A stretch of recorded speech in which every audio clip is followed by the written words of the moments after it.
Welcome, everybody. Johnny Campbell here, CEO and co-founder of SocialTalent, and your host for The Shortlist. This week on The Shortlist, we're going to be talking about emerging trends from the early career hiring space.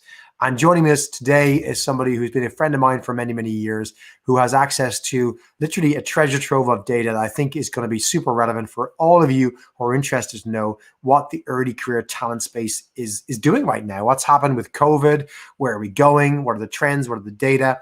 And we're going to get into all of that. And for those of you listening live to us today on YouTube and LinkedIn, we're going to take your questions. So please do ask those questions today around early career hiring, or share your insights with us and we'll read them out and try and contribute to that conversation. Just a quick reminder that The Shortlist is a weekly show that broadcasts live on LinkedIn and YouTube, but is also available as a podcast. You can listen to our podcast on Apple or Spotify or wherever you find your podcasts. And you can find a list of all of our previous episodes and our future upcoming shows at socialtalent.com/The Shortlist. So back to today's topic and today's guests.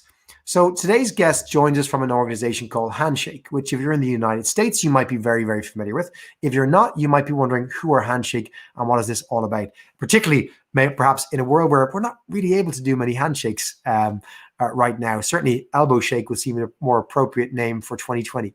But since its 2013 founding, Handshake has become the leading early career community in the US and now looking to do that across the globe.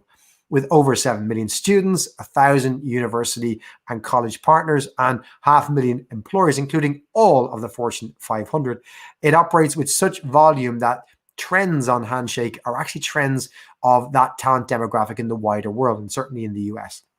And joining us today on the show, and I'm delighted to welcome him, is Dimitar Stanimiroff, who is the head of EMEA for Handshake. Recently joined the company, joined them in the pandemic, and he's going to be joining us and explaining to us a little bit more about the trends that he is seeing and the organization are seeing on Handshake. But maybe, Dimi, you can maybe share with us a little bit more about your career, because you've been in this space for the wider hiring space for a lot longer than 2020, and certainly we've known each other in this world for a lot longer than just the last few months. Yes, absolutely. Well, first and foremost, thank you for having me, Johnny. I'm absolutely pumped to be here with you today. I've been in the space for almost as long as you, I believe. So I believe right now we've spent the better part of a decade in the talent acquisition industry. Started off completely accidental in 2008, building one of the first virtual interviewing applications, asynchronous interviewing applications at the time. Then I spent 5 years at Stack Overflow, which is the largest talent community for professional developers in the world. And from there, I moved on to do something quite different. I went on a 3-year hiatus, and I started a company in the sales forecasting and analytics space. And after a short break, I'm back in the talent attraction space with Handshake, where, as you said, I head out our European expansion. And for anyone who's a podcast lover like me and Dimitar, I encourage you to check out the Heresy podcast, which Dimitar ran for many, many years. Has some amazing shows, particularly if you're interested in enterprise sales, SaaS, and that kind of world. I know I've particularly enjoyed some of your shows. There's some real gold in there as well. But I want to get into today's topic. I want to talk about early career talent. And, you know, this is what we do with the shortlist every single week. We start the show with the current stuff. What's going on in the real world? Niall, it's time for the news.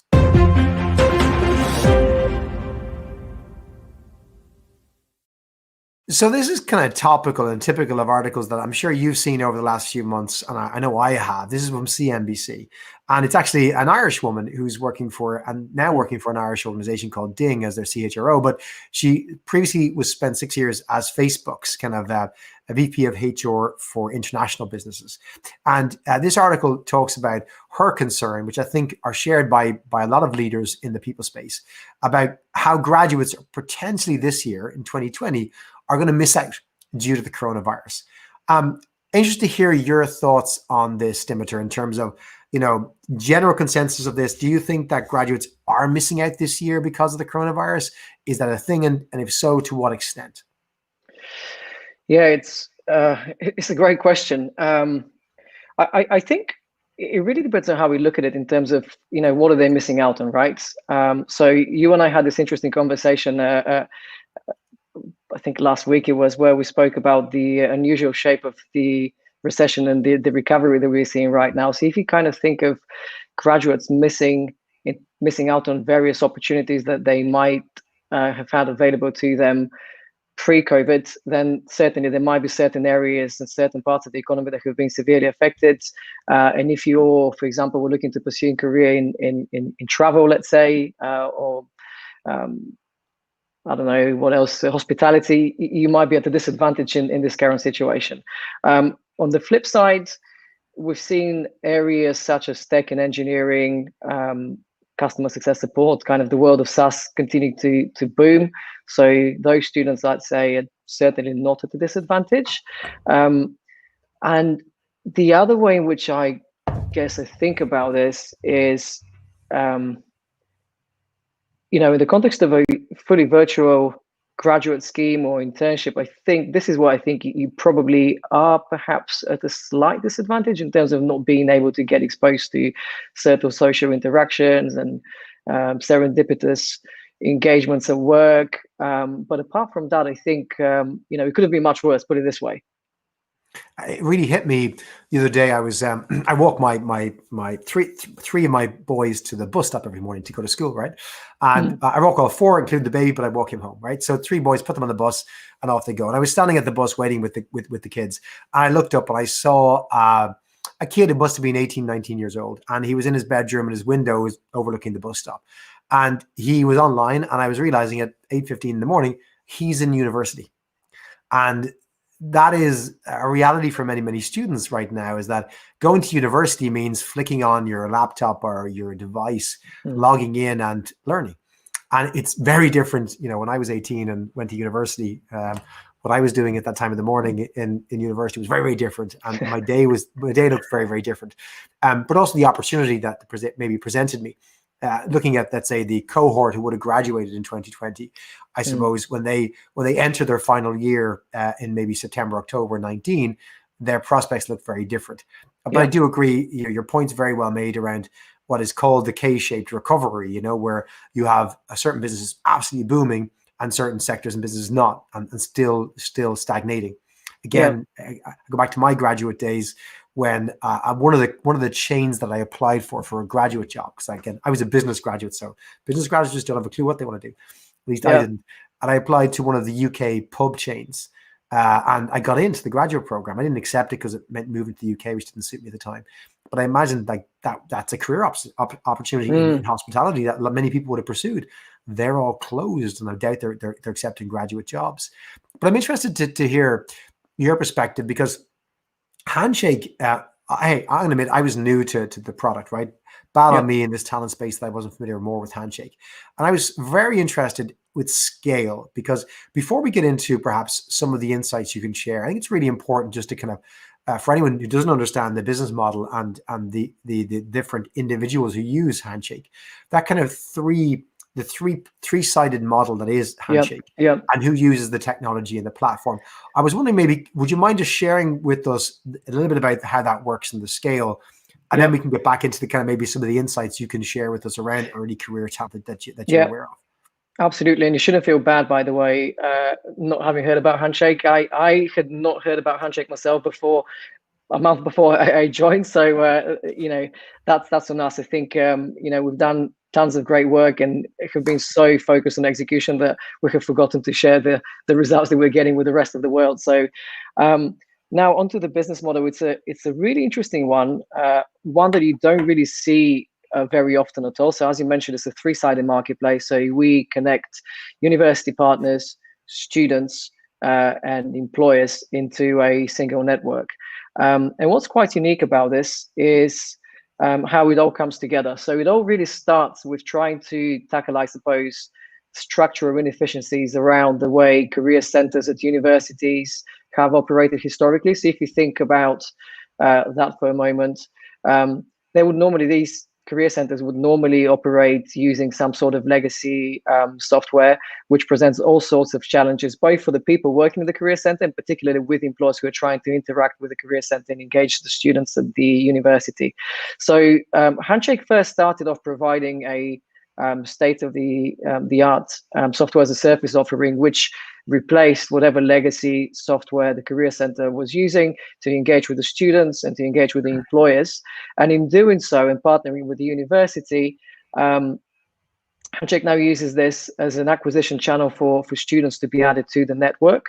So what this means is that once we partner with the university, whether this is Oxford, Cambridge, actually we don't have Oxford on board yet, but Cambridge, Liverpool, York, you name it, all the students at the university will have a LinkedIn-like profile created for them, but specifically designed for the 18 to 24-year demographic, created for them, which then they can decide to make public for employers to engage with them. About 93% of all students make those profiles publicly available. And if you think what this allows then employers to do is to actually move away from, I suppose, what has been the traditional model with recruiting early talent, which is very reactive. You would post and pray and see who kind of applies to your job ads, to a way more proactive way of recruiting, which would entail searching for specific skill sets or specific demographic of students and engaging with them directly and trying to bring them into your funnel and your institution. And it's funny, the early career market, for those of you who are listening, who are active in that and work every day in the early career talent space, you'll get this. It hasn't changed a lot in years. And, some people might argue that hiring hasn't changed a lot. I think it has, right? I think it has changed massively in the last 10 years in the kind of professional hiring space, let's call it. And I remember being asked to go to help work with a team in Japan last year around early career hiring. This is a massive US multinational who were trying to basically, really kind of fix their early career hiring across the different campuses across Japan that they were hiring in, largely in Tokyo, but also elsewhere. And they warned me that I need to probably brief myself on the different ways it's done in Japan. I was like, oh gosh, I have a fair idea of how early career hiring is done elsewhere. So I don't want to go in naively as the guy from Europe, not having a clue. So I did a bunch of interviews with their team to understand how does it work. And after 2 months, I was like, this is no difference. And there's no difference in what they do and anyone else in the world. In fact, it's really, this, and they weren't bad at this. They were like everybody else. They literally, ran seminars on site in universities. They'd ran some online webinars. The online webinars weren't gated, so they weren't capturing the attendees. So we're getting thousands of people watch them, but they had no idea who the heck they were, right? They had a call to action at the end that had very low uptake, but they didn't have a clue who the audience was watching them. On campus, they had reasonable attendance, and they sent their senior execs in, and they sent former alumni of that university or college to basically go on site within the first 2 years and say, hey, I joined this firm now and it's great. Here's why you should do the same thing. And I kind of said, well, who's killing it? Who's beating you? And they named a couple of employers. I said, well, what are they doing? I was kind of waiting for the kind of big magic mystery. And they said, well, they just have bigger ads on more buses and more billboards. And I was like, what? Like print media advertise, above the line outside stuff? It's like, yeah. Like, anyone doing interesting stuff? And like, there was one person who said, Google are doing something interesting. I'm like, what are they doing? Like, okay, they're doing, they're courting more influencers. They're trying to use, they have an influencer strategy on campus. That was interesting. I said, what about digitally? And just the lack of digital. But I did see in the US, going back to other employers, there were signs of, even 2019, of companies who've begun to really embrace digital because it can be done. Yeah. There's a perception at the moment that everything's about to change, and finally we're going to see digital transformation in areas even such as early career talent. Yep. Is that true? Is it only just changing, Dimitar, or is it something that has been changing for a long time? Yeah. Well, I think it's interesting how you look at it. I think, and which part of the early talent journey are we talking about? I'd say especially, again, if you take, well, let me take a step back. So I think in the US, we have already seen a significant shift moving from sort of the physical world to kind of building the talent identification attraction piece online quite early. And I think I would argue that this has been mainly Handshake's doing, because they were the first ones to provide the means that enable this digital transformation to occur. So I know, you and I have spoken about this multiple times, but if you think about the impact that LinkedIn had on the wider talent acquisition industry, go 15 years ago, but definitely in the last 10 years, before LinkedIn, sourcing was incredibly hard. And, identifying talent that directly was a skill only reserved for a handful of people, you being one of them, right? And then LinkedIn really enabled that to occur at scale because they democratized access to all of these professionals that were online. I mean, of course, there were certain hacks and certain skills that you had to learn to be even more efficient, but LinkedIn was the professional community that enabled that to happen. And it's interesting that the early talent space has really lagged behind in that regard because, and this is my personal belief, I mentioned this earlier, the 18 to 24-year demographic has been very elusive because the taxonomy needed to source someone and discover someone on LinkedIn is completely different to that needed for an 18 to a 24-year-old, right? LinkedIn is a professional network, and as such relies on you having professional experience for that taxonomy to be built and for you then to search. If I'm just in my first year, I might have, or second year university, I might have some professional experience, but most likely it's not even relevant. It's some sort of temp job that I did during summer to earn extra cash, whatever it is. So the skill sets and the sort of the taxonomy again that is needed to search is very different. So if you think of, again, like, has this changed? It has been changing because Handshake enabled that to happen at scale. So just to kind of put this into context, in the US, the network has gone from 5 universities in year 1 to over 1,000 6 years later. And that translates into 7 million students, as you said. And in terms of alumni, you're looking at a network of 17 million students, right? And alumni. So that's huge. And all of those people, actually, you can search and engage with directly, right? So that's kind of where we start thinking of the talent engagement and identification and attraction piece starting to shift online because the capability now exists. And I think, COVID has massively accelerated that. But also the other thing which is worth mentioning, which would have, I believe, taken a lot longer to happen, is now we're seeing that the following part of this journey, the talent engagement piece, is also being shifted online, right? Historically, this would have, even with Handshake, if you look at some data from the previous years, Handshake has supported, I believe, up until this year, over 11,000 career fairs in the US alone. Employers would use Handshake to engage students, kind of arrange meetings with them on campus, and then all the engagement would occur in the physical world in campus.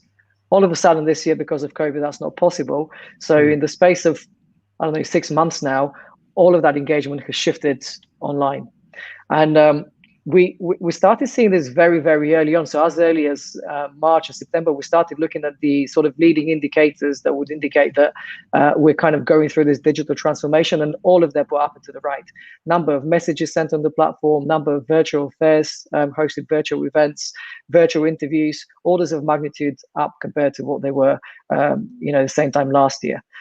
So to cut a long story short, definitely, we're definitely seeing this movement, and I would even argue that the movement has already happened. So it's not a matter of we're kind of experiencing a shift to virtual. The shift is already here, and there's an image I posted on LinkedIn about a month ago, which captures. It's a graph that shows all the fairs that were hosted, career fairs that were hosted on the Handshake network this time last year compared to what we were looking at this year. And you're looking basically at a mirror image of the same distribution, but one is all physical and the other one is virtual. So all of it has gone virtually this year. So yeah, to cut a long story short, I would argue that the transformation has already occurred. I think it's just a matter of time before people start realizing it and adjusting their approach to recruiting.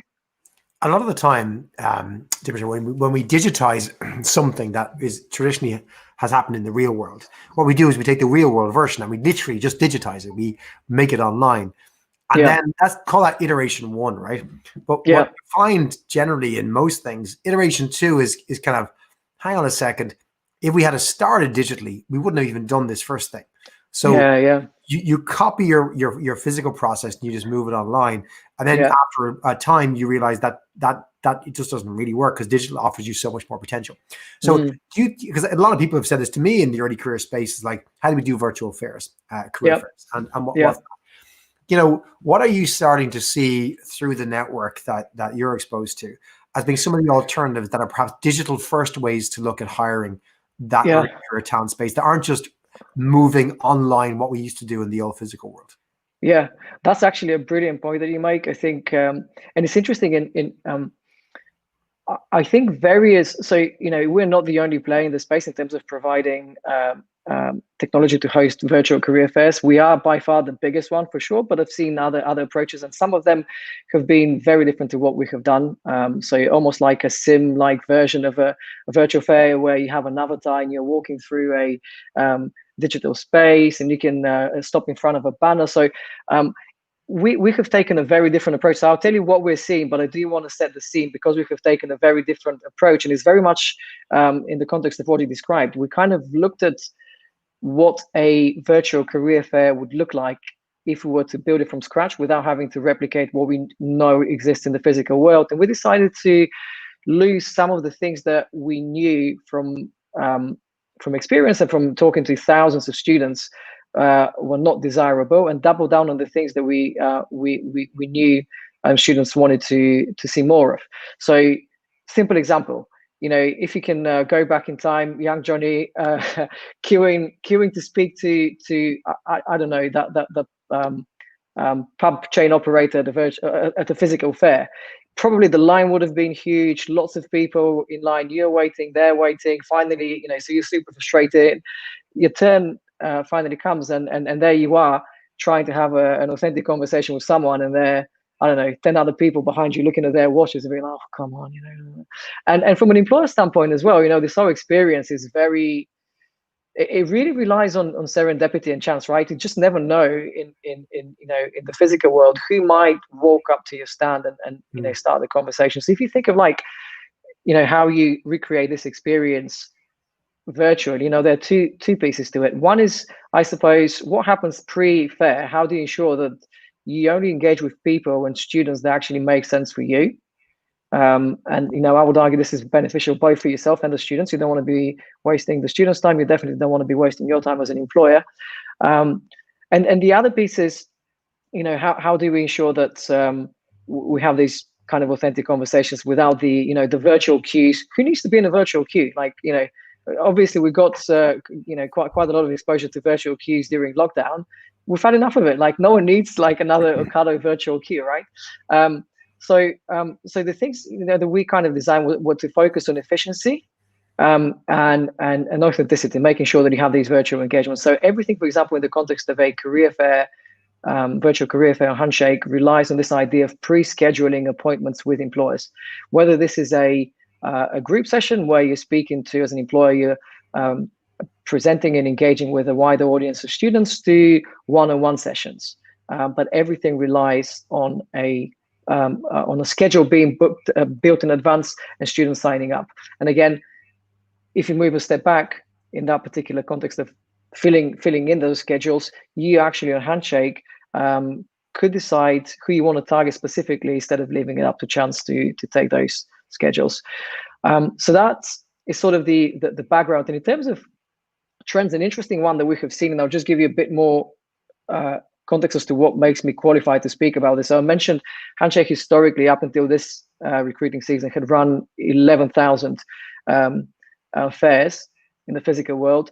By the end of this month, we would have done 2,000 virtual fairs. So again, that makes us the largest provider of virtual recruiting fairs in the world. And one of the interesting things is that the recruiting season in the US is virtually identical, pun not intended, but it's very much identical to the one here in the UK, but takes place basically 6 weeks ahead of ours. So sitting here now, we have already seen a good over 1,000 fairs take place in the US on Handshake. And one of the things that you're seeing is that there's a significant drop-off between registration, so student actually saying, yes, I'm interested and I would attend this fair, and them actually booking a session with an employer. And this kind of, we started seeing this quite early, and at the time, I was trying to make sense of this and thinking, what is going on here? Why, students kind of probably being students, they receive an email from the University Career Center that their fair is going to be taking place on such and such date, and then they say, yeah, I'm going to register, but then they forget to book a session. But actually, one thing, looking now, especially that we've got so much data, one of the main reasons as to why the big kind of fallout between someone registering for a fair and booking a session is because most employers, being new to this as well, are waiting until the very last minute to publish their schedule. So what would actually happen is a student would receive the email from the university. They'll be, great, I've got this, say, economics and finance fair happening at my university. I'm an economics and finance graduate. I want to attend, register. And then I will start browsing all the employers that will be there on the day and try to book a session with one of them. That be a one-on-one or a group session.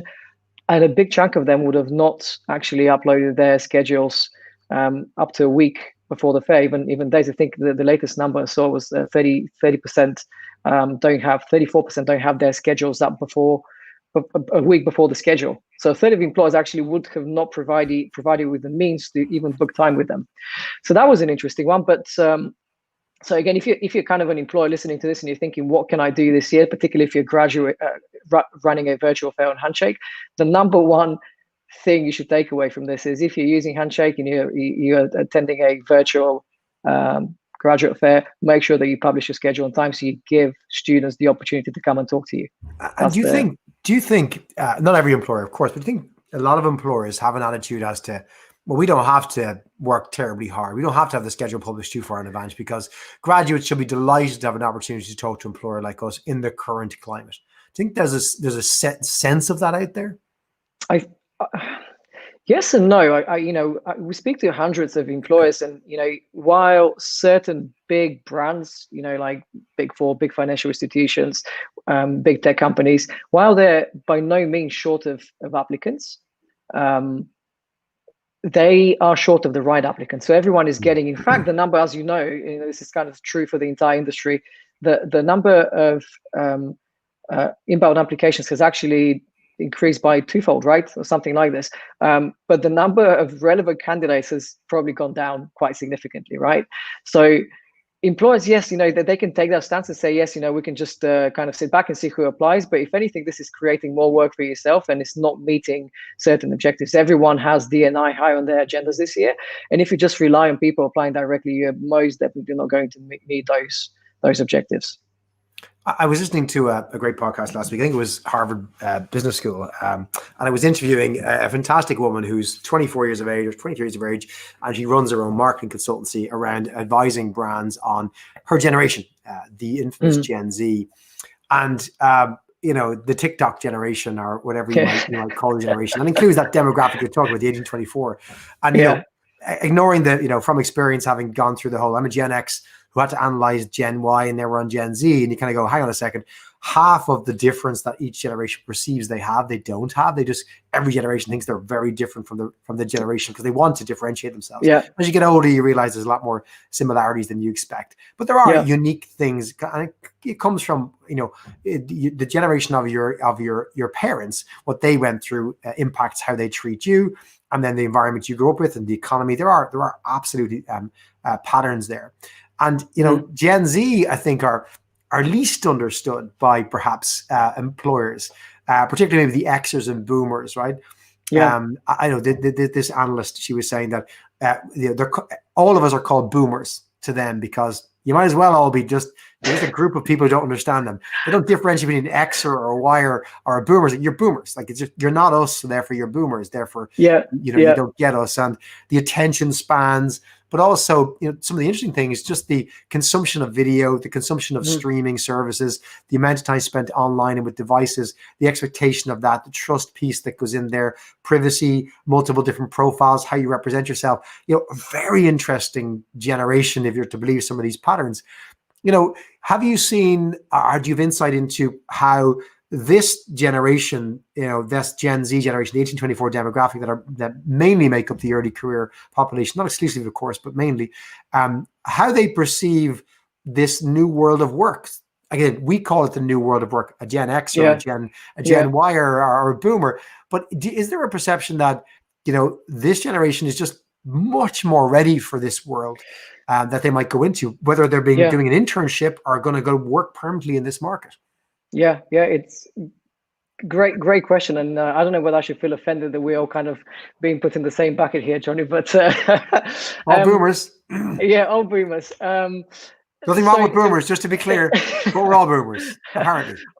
It's really interesting what you mentioned about, I think you're right. I think every generation tends to look at the previous generation and say, oh, we're very different. But I think there's something quite unique about this generation, whatever you want to call them. Z, I don't know what the right label is anymore. But if you think about it, they're truly the very first generation to actually grow up with a mobile device in their hand, right? They've had like the world at their fingertips. And I think this is reflected on how they think about work as a whole. So we keep on engaging the community on a regular basis. And again, we started kind of trying to get the pulse of the student body as early as March, when we were kind of, February, actually, when we were kind of thinking, should we go into lockdown here? Should we not? We started surveying the network over in the US. And one of the things that I thought was quite fascinating, we asked students whether they're ready and willing to work remotely, should we not be able to return back to normal, whatever that means now.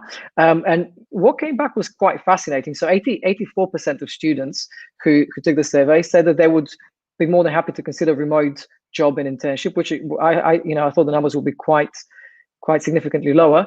And what's more, 75% of those students actually said that not only they would consider, but they actually are able to do a remote job or internship from home.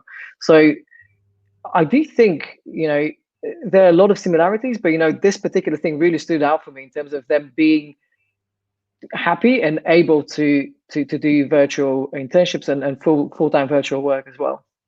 I think if you look at some of the other alleged trends of this generation, one apart from being mobile first, which I think is really important. I think another is that this is a generation that I read a stat that said that a higher percentage of Gen Z aspire to be a YouTuber than an athlete, which is the first generation ever to us, because most kids certainly of non-Zs, call us all boomers, you'd have a certain percentage you wanted to be football stars or tennis stars or golf stars or whatever your fancy was. Not for everyone, but a large percentage. There's a much bigger percentage who want to be professional YouTubers or Instagrammers or TikTokers. And one of the impacts of that is that there's a culture in this generation. I see it with my 12-year-old, my eldest, right, where there's an aspiration that you're going to have multiple sources of income. There's like, I can make money through sponsorship. I can have ads on my YouTube channel. I can do this. I can broadcast. There's so many more broadcasters, but that I think lends itself to somebody who kind of sees themselves as not like, I don't think my eldest son has any aspiration to just work for one employer like that. To him, it's like mental. I think that is a more common thing in Gen Zs.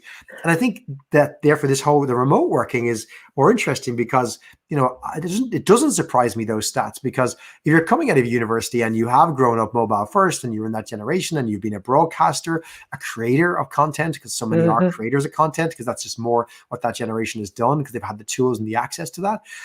It's more likely that you're kind of going, I'm going to hedge my bets. I'm going to have maybe a few different sources of income, maybe a primary job and this other thing and this other thing on the side. It does make more sense not to be confined to an office space and working hours you have to commit to. And I think there's a massive opportunity with that generation. And I think it's maybe they're right calling us all boomers, right? Maybe it is. The other generations are kind of going, oh, it's going to be so hard to kind of hire them, onboard them, many career talent sitting there going, like, dude, this is going to be. This is not a big thing. Problem? Yeah. I think you're spot on, and he almost kind of makes you rethink the whole thing. And again, he shows that early talent is not only willing but fully enabled to take those opportunities. And it's actually us as employers. It's on us to provide them with the opportunity, ensure that we can actually give them a shot, right, in this kind of crazy time. Having said that, one interesting piece of data that I want to share with you in terms of how COVID has affected this sort of demographic.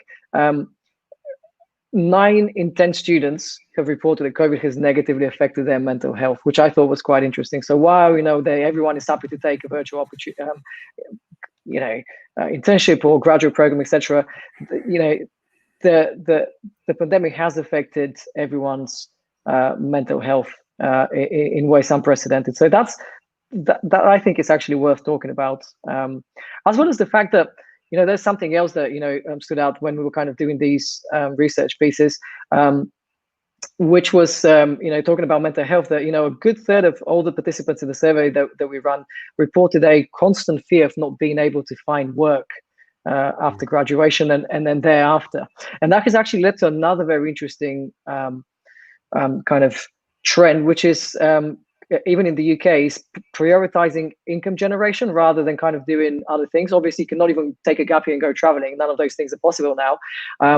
But kind of where this really manifests itself in tangible ways is kind of looking at the number of students who are willing to take a job in the gig economy upon graduation before and after COVID. And that number has increased from 54% to 70%. So this I thought was quite telling as to what is happening in graduates' heads right now. Yeah, it makes a whole lot of sense. I think you've hit an excellent point, that mental health issue. All of the data in every country I've seen, the data being produced, shows that certain demographics are just more susceptible to the strains of this. And I look at myself, right? My situation, early 40s, family. I have largely my social network, and I have the people I rely on, and therefore, not being able to go out and socialize as much. Of course, It's an inconvenience and it's annoying for all of us, but it's not the end of the world. I still have that close network, but the network I built when I was in that age demographic. Yeah, and that is massively important. Like, they are being starved of the ability to go build that demographic. Like, I wouldn't have made the friendships I've made in university online, I think, because of the things I got involved in. I would have made different friends, of course, right? Yeah. But all those experiences, they are really important. And I touched on the first article we read, the woman from Ding, who's ex Facebook, and she talked about the missing experiences, the boozy nights, the events you get involved in organizing together, whether it's dram soccer, whether it's whatever you're doing in university. It's not quite the same. It's going to be different, right? I think it's not to say there won't be anything, right? I think that's naive to say there isn't some virtual equivalent. But I guess that stress. We've Aaron Lintz, by the way, commenting live here, saying if they're worried about finding work, but 30% are no-shows for hiring events, they have to learn life doesn't happen until you show up. It's a really good point, right? But Aaron, it is the irony where you have massive stress about not having income and not work, then people don't show up for career events they've booked into. But that taps into, and we talked about this, Dimitar, before. There's sometimes the process can be just, again, mobile first generation, digital first, know everything about that kind of experience. If the experience isn't instant, fast, things like virtual queues, you'll lose people. I mean, it may seem kind of counterintuitive because you're kind of going, but these people need a job. But what are you doing? Yeah. But it's kind of going like, there's zero tolerance for poor experiences, slow experiences, lag in apps, how they work, too many steps in a process. Zero tolerance. And the whole, well, you need a job. They kind of go, well, as we started our first point with the K-shaped recovery, a lot of them don't. Like, a lot of them are still in massive demand, computer science grads, engineering grads, etc. No problem finding jobs, so don't be worrying about it. Others, yes. But even then, it's ingrained in you not to tolerate these experiences. So, although you need a job, it's probably not the weight of the importance of that is probably still not there for you. And maybe you're still living at home, so you can live with no income. Someone will support you. Don't assume that just because someone's in a demographic whereby, let's say, their undergraduate degree or postgraduate degree is not in such demand, that they will therefore jump at any opportunity we present in front of them and tolerate therefore a poor experience. They won't. I think that's what the data says. Yeah, and it's interesting if you look back at that stat I shared earlier around employers not putting up schedules. This goes both ways, right? I kind of spoke about the negative implications around this of, those employers who don't publish their schedule, don't allow students to book a time with them and interact, they miss out. But there's a certain number of employers who would actually put up their schedule, and that would result in them getting even more people talking to them. So it kind of goes both ways. It's not just, again, I was quick to judge as well, and kind of when I first look at the number, the conversion from a registration to a session booked being about 50%, I was quick to say, oh, students' fault, right? But actually, it goes both ways. It does. And I think it's for those of us maybe don't work in the early career space every day or don't do a whole lot of recruiting. I find it fascinating because it's a window into what our professional hiring world will look like in 5 years. This is the audience. This is the audience in the 5-10 years we got to cater for in our professional hiring, or 3 years maybe, right? Because the expectation won't change. They won't just all of a sudden get used to the way we hire elsewhere. If I'm hired in a certain way for my first job, I'll expect probably an advanced version of that for my next couple of jobs.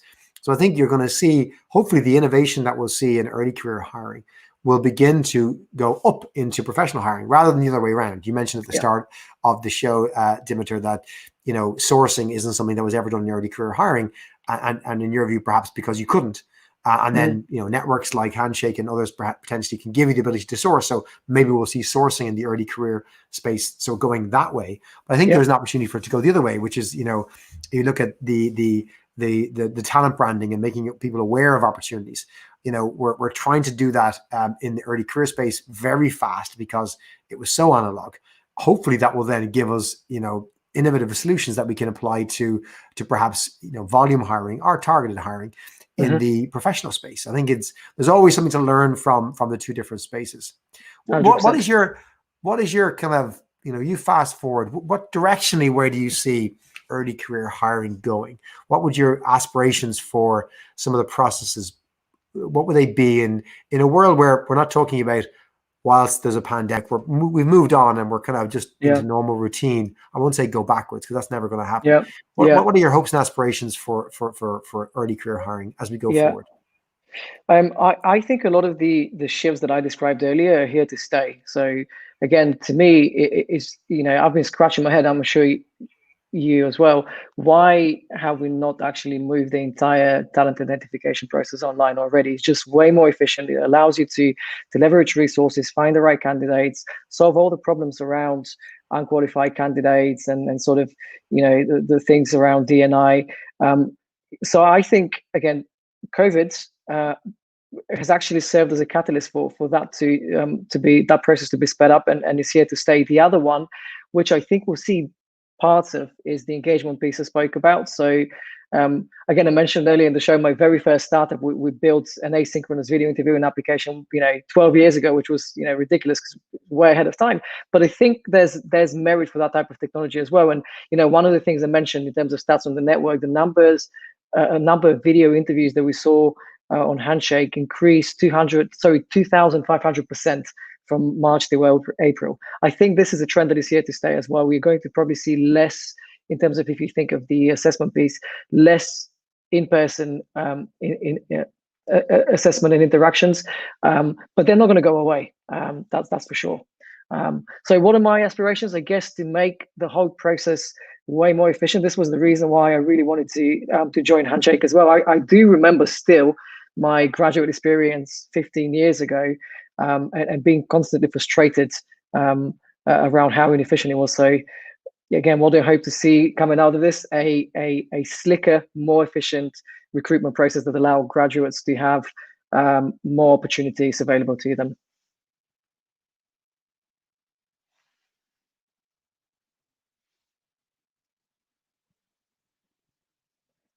And I'm not sure if I just lost you here. I'm back. That's the first time that's happened. There you go. I wasn't even sure if I was talking to myself anymore. I was like, Exactly. I 100% agree with everything you just said. It was fascinating, although I didn't get to hear it for the last 2 minutes. So apologies for that. Dimitar, we're thankfully that interruption, and I apologize for the interruption for everyone. I want to thank you for coming on the show. But before you go, what I'd hope, as we do with every guest, we ask every guest to share perhaps their piece of advice that either they have been given in their career that they want to share with our audience, or they wish to share from themselves that you would leave our audience with today. So what is that one piece of advice you'd like to share today? It's an interesting one. You asked me this in advance, and I kind of kept on scratching my head and thinking what it would be. It's one that could sound quite corny, but someone told me this, while I was still at university. I think I was in my final year, and it was the people by people, and it kind of connects to what you were saying earlier around kind of building your network and building the most meaningful friendships, and whether this is business partnerships or friendships in your personal life, and perhaps graduates being deprived of that opportunity right now, but kind of realizing that people do buy people, and a lot of I've had this conversation with Bill Borman, a good friend of ours, who used to say that when people say business is not personal, they don't know what they're talking about. And I do believe this, everything is personal, whether you realize it or not. So kind of the second you realize that people do buy people, whether this is metaphorically speaking or, not quite in real terms, but in the business context of a business transaction, it's something that I think would really propel your career and your personal life. I love it. Everything is personal. Yeah. To say it's just business is not true. People do buy people. It's great advice. It's what I've always experienced. Thank you. The same.